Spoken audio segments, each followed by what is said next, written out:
안녕하세요. 2026학년도 수능 국어 영역 22번에서 26번 문제입니다.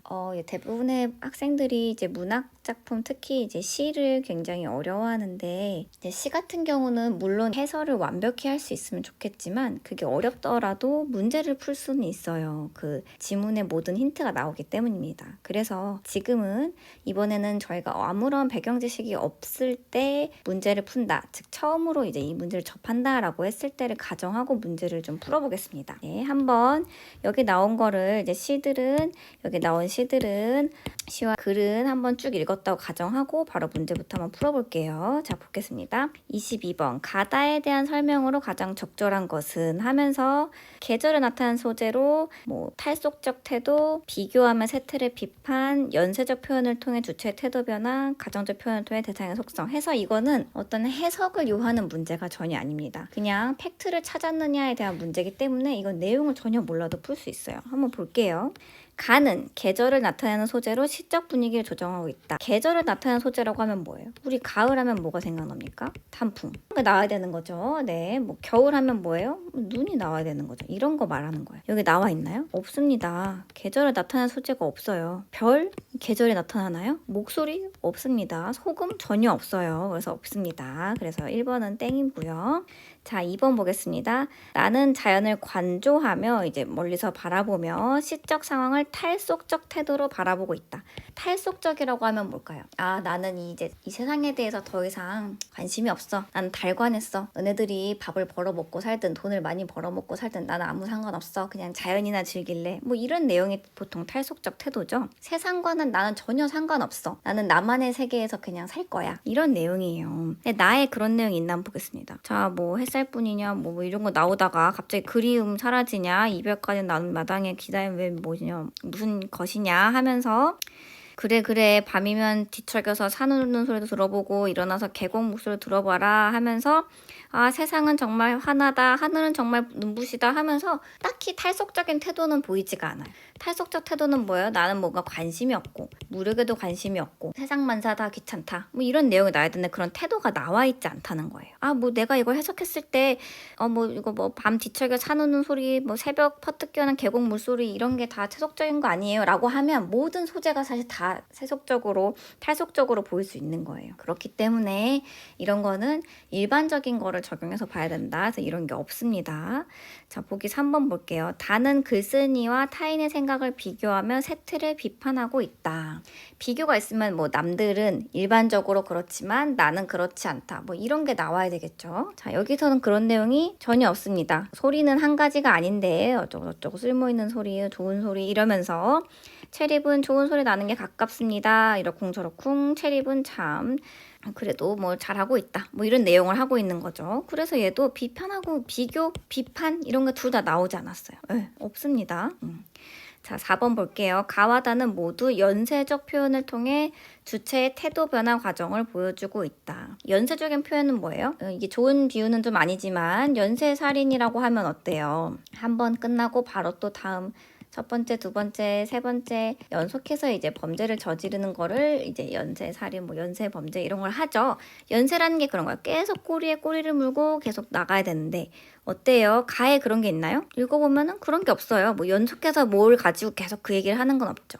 근데 반면 다 같은 건 있죠. 여기서 쓸모있는 소리가 있고 쓸모있는 소리가 있는데 그 중에서는 또 쓸모있는 소리는 뭐가 있고 또 아름다운 소리와 추한 소리가 있는데 아름다운 소리는 뭐가 있고 계속 그런 식으로 소리에 꼬리를 물습니다. 그치만 가와 다 모두가 아니라 가는 아니다 라는 얘기가 나오고요. 자, 그 다음에 또 볼게요. 주체의 태도 변화도 딱히 나오지 않았어요. 이건 그냥 연쇄적 표현만 있죠. 그래서 땡입니다. 5번 보기 볼게요. 나와 다는 모두 가정적 표현을 통해 대상의 속성을 드러내고 있다. 가정적 표현이라고 하면 뭐가 나와야 될까요? 너 나한테 돈 빌려주면 내가 100원 이자 쳐서 줄게 하면 어때요? 하면 if 이런 게 들어가야 되겠죠. 여기 나오나 보는 거예요. 나에 볼게요. 나에 보면 어때요? 마침내 형형 들불을 밝힐 것이라면 세상은 어찌 환하고 등불이 밝혀진다면 세상은 환하고 하늘은 눈이 부신다. 이 얘기를 하는 거고 다도 볼까요? 다에는 여기서 보면은 이렇게 되는 거죠. 뭐 예를 들면 금속은 때리지 않으면 소리가 나지 않고 때리면 소리가 난다. 가정적 표현을 통해서 속성, 소리가 나지 않고 나고 이런 게 나오죠. 그래서 정답이 5번이 되는 겁니다. 어때요? 22번 같은 경우는 해석과는 전혀 상관없었습니다. 내가 이 시나 뭐 이런 내용을 전혀 몰라도 풀 수 있었어야 되는 문제입니다. 자, 그 다음에 23번 볼게요. 보기를 참고하여 가와 나를 감상한 내용으로 적절하지 않은 것은 하면서 이제 보기에 보통 해석에 대한 방법에 대해서 얘기가 나옵니다. 보기 같은 경우는 이렇게 얘기가 나오면 여기에 내용을 반드시 숙지해서 그걸로 이제 글을 해석하면 되고요.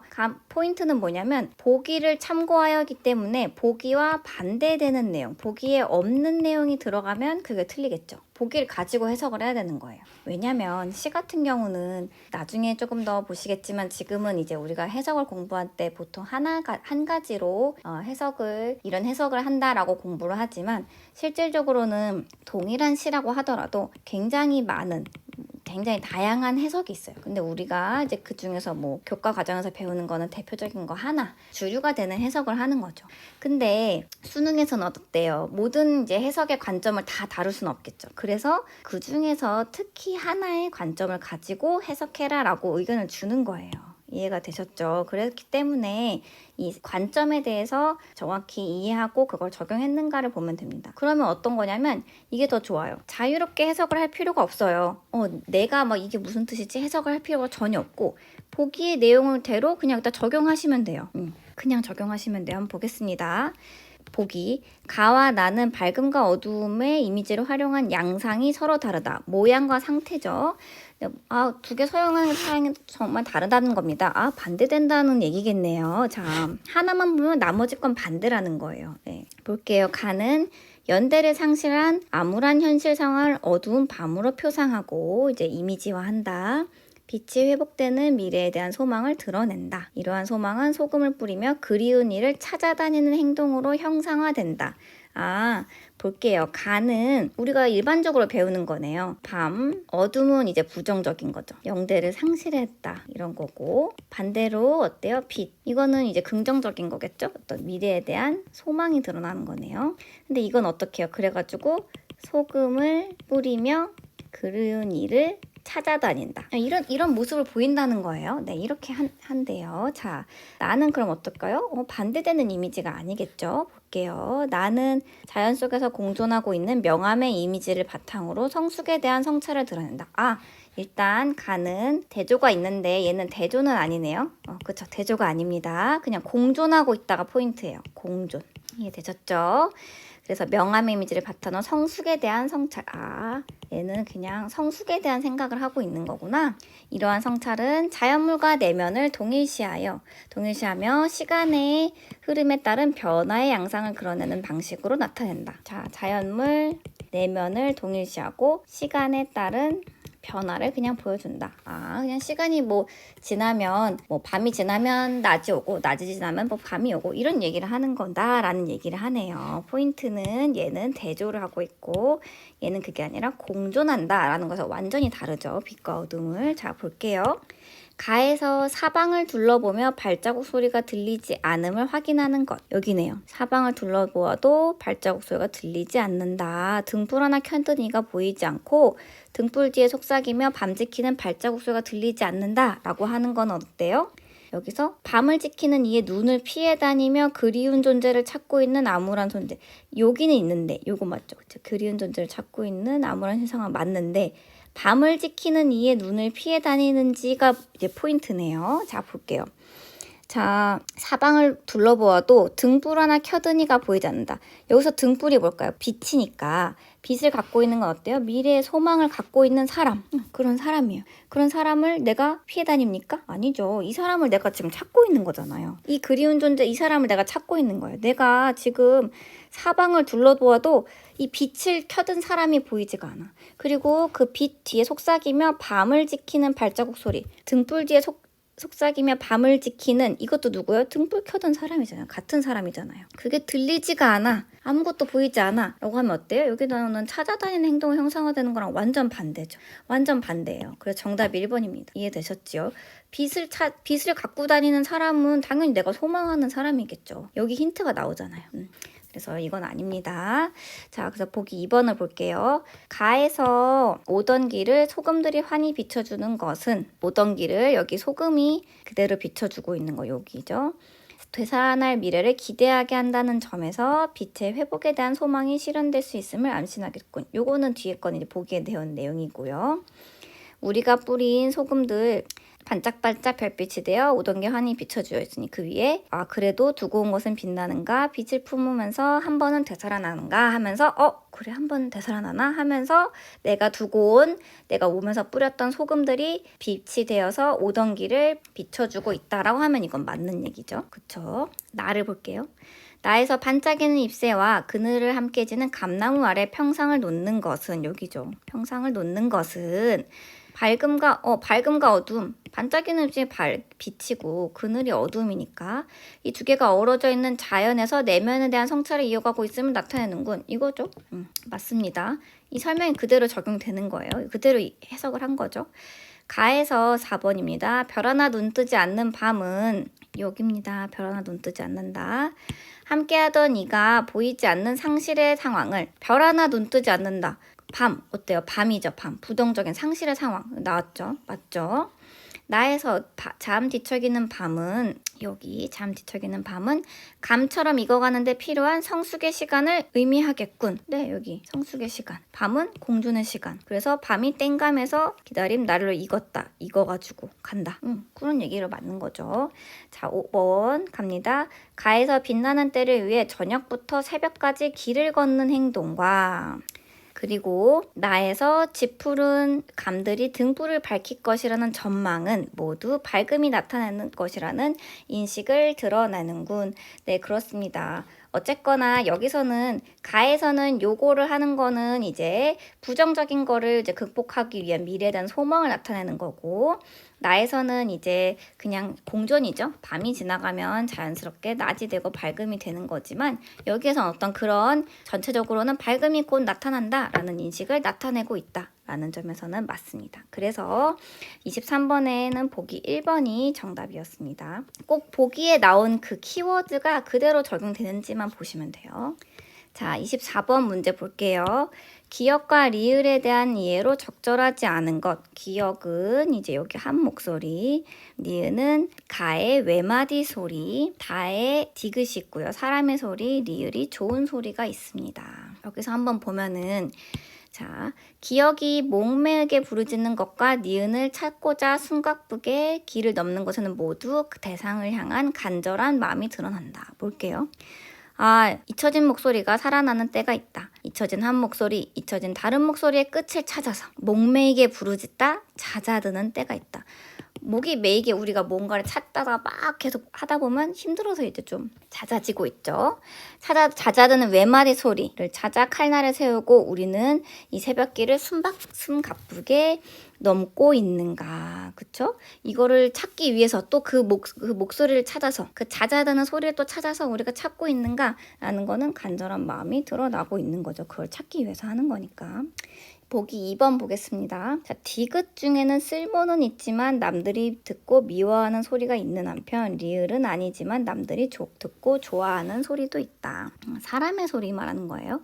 사람의 소리 중에는 쓸모는 있지만 남들이 듣고 미워하는 소리가 있고 여기서는 쓸모 있는 것과 쓸모 없는 게 있죠. 그쵸? 근데 쓸모 있는 거에는 아름다운 소리가 추한 소리가 있는데 좋아하면 아름다운 소리고 미워하면 추한 소리니까 요 추한 소리를 말하고 있는 거예요. 쓸모는 있지만 남들이 듣고 미워하는 소리. 이거는 추한 소리죠. 리을은 아니지만 남들이 듣고 좋아하는 소리도 있다라는 거면 이거예요. 이거 한번 정리해 볼게요. 글에 나온 거예요. 글에 나온 건데 자, 사람의 소리는 쓸모가 없고 쓸모가 있는 게 있다. 자, 재채기 뭐 이런 거는 쓸모가 없고 이건 쓸모 있대요. 탄식하고 담소한 소리. 자, 여기는 쓸모 있는 소리는 추한 게 있고 아름다운 소리가 있습니다. 남들이 좋아하면 아름다운 소리예요. 좋아해요. 자, 근데 아름다운 소리는 실상이 없고 실상이 있는 소리가 있습니다. 얘는 이제 글로 쓰이면 되고 얘는 글로 쓰이지 없으면 그런 거죠. 실상이 있는 소리에는 바른 게 있고 삿된 게 있습니다. 그러면서 사람의 소리에서 남에게 듣기 좋고 쓸모 있는 거죠. 여기서 그리고 글로 쓰이고 그 중에서 발음이 합당하다면 요 모든 게 다 되면 이게 좋은 소리라고 정리를 했네요. 자, 그럼 여기서 볼게요. 자, 좋은 소리는 아닌데 남들이 듣고 좋아하는 소리도 있습니다. 그쵸? 남들이 좋고 좋아하는 소리가 있어. 실상이 안 된 글도 좋아하고 있죠, 사람들. 그쵸? 그래서 이거는 맞습니다. 자, 볼게요. 3번. 기억이 잦아드는 것은 다른 목소리의 끝에 닿지 못하고 있는 상태. 끝을 찾아서 부르짖지만 못 찾으니까 잦아드는 거죠. 그건 맞습니다. 디귿이 흩어지는 것. 사람의 소리가 흩어지는 것은 아름다운 소리가 글로써 실현되지 못한 상태. 그쵸? 글로 남겨져 있지 못하면 그 말을 맞는 게 맞고요. 자, 보기 4번 보겠습니다. 기억은 잊혀진 상태이지만 다시 살아날 수 있다고 화자가 생각하는 대상입니까? 볼게요. 자, 잊혀진 한 목소리. 근데 보면 어때요? 잊혀진 한 목소리가 살아나는 때가 있다. 이렇게 생각하고 있잖아요. 이 사람은 그렇게 살아나고 있어요. 그걸 살아나고 있다고 생각하고 있는데 볼게요. 리을은 바른 것 같으면서도 삿된 것일 수 있다. 좋은 소리라고 하면은 바른 것 같으면서도 삿된 것일 수 있다라고 하는 건 아니죠. 여기서 보면은 이것 때문에 좀 헷갈릴 수 있지만 자, 실상이 있는 소리에는 바른 것이 있고 삿된 것이 있다. 또 바른 것 같으면서 삿된 것도 있고 삿된 것 같으면서 바른 것도 있다. 좀 애매한 것도 있어요. 그치만 사람의 소리로서 듣기 좋고 글로 쓰이고 발음에 합당하면 그걸 좋은 소리라고 하니까 헷갈리고 애매한 게 아니라 바른 것만 이제 생각하는 겁니다. 그래서 정답이 4번이 되죠. 자, 보기 5번 보겠습니다. 니은을 찾기 위해 화자는 미세한 소리에도 칼날을 세우듯이 민감하게 반응하려 하고 외마들 초를 찾아서 칼날을 세우면서 반응을 하고 있죠. 이걸 찾아서 내가 지금 칼날을 세워서 숨가쁘게 하고 있으니까요. 넘고 있으니까요. 자, 디귿 중에는 사람의 소리 중에는 담소하는 소리뿐만 아니라 탄식하는 소리도 글쓴이는 쓸모 있다고 여기고 있다. 탄식하고 담소하는 소리는 쓸모 있는 것이다 라고 나와서 맞습니다. 25번 볼게요. A를 중심으로 나를 이해한 것으로 이제 가장 적절한 것은입니다. 나를 볼게요. A는 바람, 오색 딱따구리, 청설모, 흰구름, 장대비네요. 보겠습니다. 화자는 A가 흔드는 것이 감나무 잎새뿐이라고 여기다가 B를 보며 그 생각을 바로잡고 있다. 이렇게 얘기가 나오면 A는 잎새밖에 없어. B는 아니네. 뭐 이런 얘기가 나와야 돼요. 볼게요. 감나무 잎새를 흔드는 게 어찌 바람뿐이냐? 바람만 있는 게 아닙니다. 라고 얘기하네요. 감나무 잎새를 반짝이는 게 어찌 햇살뿐이랴? 햇살만 있는 게 아니야. 라고 하면서 아까는 딱따구리가 다다다닥 찍더니 봐봐. 이번에는 지금은 청성모가 쪼르르 타고 달려오네. 이런 얘기를 하니까 어때요? 잎새뿐이라고 여기고 있지 않았어요. 처음부터. 바람만 있니? 아니야. 반짝이는 게 햇살만 있니? 아니야. 라고 이미 얘기를 하고 있었잖아요. 그래서 이건 아닙니다. 자, 볼게요. 2번. 화자는 비가 내는 소리와 시의 움직임을 통해 오색 딱따구리가 내는 소리가 따다다닥 이거 씨의 움직임 청설모가 쪼르르 타고 오네 이거가 감나무 열매가 충분히 익은 상태임을 짐작하고 있다. 자, 볼게요. 그 다음에 나오는 게 뭐예요? 사랑이 끝났기로써니 그리움마저 사라지랴. 그 다음에 그 그리움마저 사라면 아직까지 감 얘기가 없습니다. 주먹송이처럼 커갈 포인트 땡감들. 땡감이 뭐예요? 익지 않은 거예요. 여기 익었다는 내용 나옵니까? 안 나오잖아요. 그래서 충분히 익은 상태 아닙니다. 그냥 쭉 가다 보니까 그냥 땡감이네 라고 얘기하고 있어요. 자, 볼게요. 3번 화자는 B와 C가 오색 딱따구리와 청설모가 감나무에서 만나다가 한순간에 헤어지는 것을 보며 자신의 사랑이 끝났음을 떠올리고 있다. 자, 딱따구리가 오더니 청설모가 타고 내려오네 라고 하면서 둘이 근데 만났어요? 찍고 가더니 지금은 타고 내려오네 네요. 언제 만났다가 한순간에 헤어지는 게 나왔어요? 없어요. 뒤에 물론 사랑이 끝났기로써니 그리움마저 사라지랴 라는 것 때문에 이런 얘기가 떠올릴까? 라고 생각할 수 있지만 이게 없잖아요. 네. 이런 게 나오려면 여기에 키워드가 있어야 된다는 거예요. 아닙니다. 자, 보기 4번이요.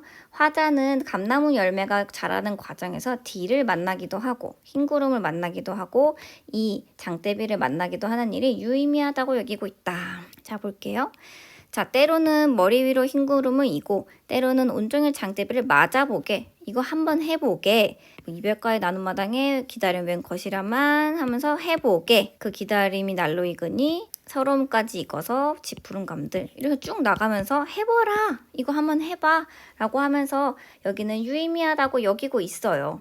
이거는 한번 해보면 그래, 해보고 감나무를 평상도 놓고 밤도 뒤척여보고 물소리도 들어봐라. 그러면 그 기다림이 날로 익어. 그래서 서러움까지 익어서 저 짙푸른 감들이 나오고 마침내 등불까지 밝혀지면 세상은 환해지고 하늘도 눈부시다. 이런 얘기를 하고 있죠. 유의미하다고 여기고 있습니다. 5번 볼게요. 화자는 B와 C가 감나무를 떠난 후에 D와 E가 오는 거. 오색 딱따구리와 청설모가 떠난 후에 D와 E가 오는 것. 흰 구름을 이고 장대비가 맞아오는 게 이게 그런 건가요? 지금 감나무에 얘가 왔나요? 아니에요. 그냥 너 머리 위에 흰 구름이고 그냥 하늘 밑에 한번 있고 때로는 온종일 장대비도 한번 맞아봐 라고 하는 거예요. 그래서 머지않아 새로운 그래서 이것도 얘네가 거기로 오는 건 아닌 거죠. 감나무가 떠난 그 자리에 얘가 오는 건 아니고 게다가 머지않아 새로운 사랑이 시작될 것을 기대하고 있다? 여기 사랑에 대한 내용이 나오나요? 근데 뭐 사상이 환하지 않아요? 하늘이 눈부시다. 사랑하면 이런 느낌이지 않나요? 라고 개인적으로 생각하실 수는 있지만 여기에 그게 나오는 거예요. 그건 아닙니다. 그래서 땡이에요. 이건 그냥 본인의 생각인 거죠. 네. 자, 26번입니다. 보기를 참고하여 달을 감상한 내용으로 적절하지 않은 것. 자, 여기도 보기가 나오네요.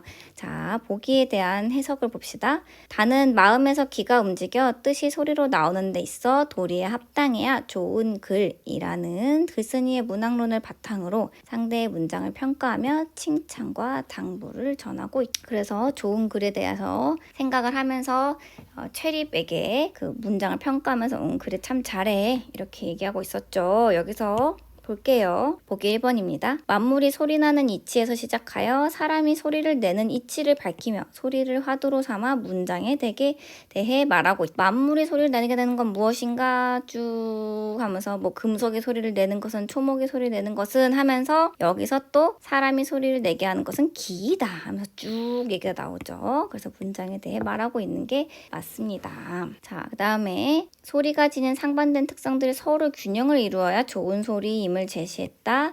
문장이 궁극적으로 도달할 바는 드러나고 있다. 이게 땡이죠. 상반된 특성이 균형을 이루라고 했으니까 아니에요. 듣기 좋아 글로 쓰이고 글로 쓰였으면서 발음에 합당하면 좋은 소리입니다. 뭐 바른 거와 삭된 거의 중간? 뭐 균형? 이런 거 없어요. 그냥 좋은 소리는 이거야 라고 해서 이게 아닙니다. 정답은 2번이고요. 자, 보기 3번 보겠습니다. 체립의 문장이 완성된 것은 아니지만 참으로 어려운 일에 가까움을 언급하며 그의 문장에 대한 평가를 드러내고 있군. 평가가 여기 나오나 볼게요. 체립은 좋은 소리에 나는 게 가깝다. 완성된 것은 아니지만 뜻은 발음을 향한다. 여기 나와 있죠. 그래서 굉장히 잘 하고 있다라고 여기 내용이 나옵니다. 그래서 이거는 맞고요. 자, 그 다음에 체립의 문장에 담긴 뜻이 도리에 합당함을 언급하며 그가 학업에 정진할 것을 당부하고 있군. 네. 그래서 여기에서 체립의 몽키는 가히 크다라고 하겠고 여기서도 그 사람은 발음을 향하고 있다. 그러나 학업을 게을리하지 않는다면 바르게 되는데 무슨 어려움이 있겠는가. 학업을 게을리하지 마십시오. 정진하십시오.